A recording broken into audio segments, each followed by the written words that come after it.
Айта беріңіз. Смолай ата архитектуралық кешені.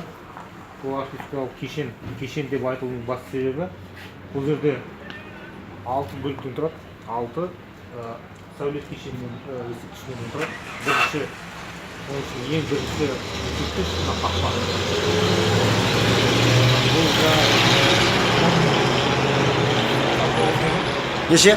1799 жыл салынғанда көрсетілген. Бұл 18-ші ғасырдың ескерткіші. Бұл хижра жылы санау бойынша. 18-ші ғасырда қайтадан қалпына келтірілген бұл. Бұл жерден басталады.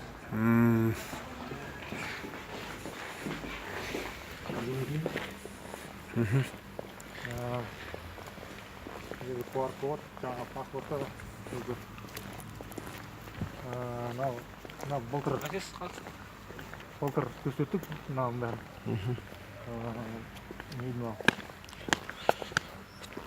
Тротуарная плитка.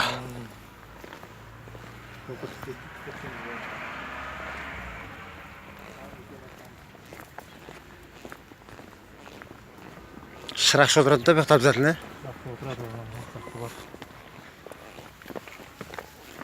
Нағыз орта ғасырлық ескерткіш қой бұл жер. Самшитте тұрғызып қойыпты.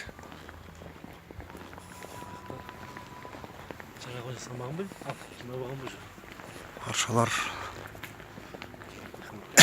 әлі жинамағанда жоғарда тұр ғой. Түскен теріп алып жатқан сияқты.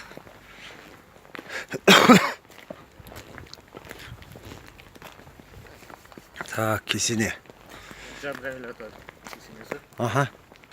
6 бөліктен тұрады деп. Иә. 6 ескерткіштен соның екіншісі. Екінші ескерткіш. Жабғайлы дейтін кісі Исмаилдың бауыры болған екен деп айтылады. Исмаил атаның ағасы. Мына мешіт сияқты ғой. Иә, бұның іші кіре алмайды, есіме түсті. Қыста келіп отыр ғой. Өткен жыл ма де? Өткен жылы қалды ғой. Почти 2 жыл отыр. Ал? 17-ші жылы келдік.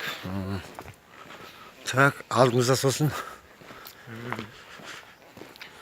Мынау жаңа мешіт, бұл кейін салынған мешіт. Түсінікті. Мынау бұрынғы мешіт. Бұл 19-ші ғасыр ескерткіші. Мынау ма? Бір ерекшелігі, мынау ескі мешітті бұзбастан соны жалғастырып қалған. Ескерткіш сол күйі сақталған. Бұл да жаңа кешеннің ішіне кіреді. Жаңа 6 дедік, 6 үшеу кетті. Үшіншісі. Төртіншісі мынау бастысы мынау. Смайл ата архитектуралық кешеннің кесенесі. Одан кейін мынау ескерткішті Ақсақ Темір заманында салынған дейді, шілдехана.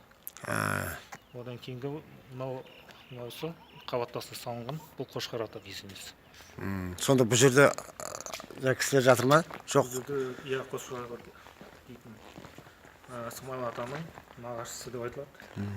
Мына шілдехана 40 күн не қылады, оқитын жер ғой. Бұл жаңа соқпалардың 40 күн іште болып, жаңа зікір айтып, рухани тазаратын сондай. Келия дейді ғой, бұл айтқанда.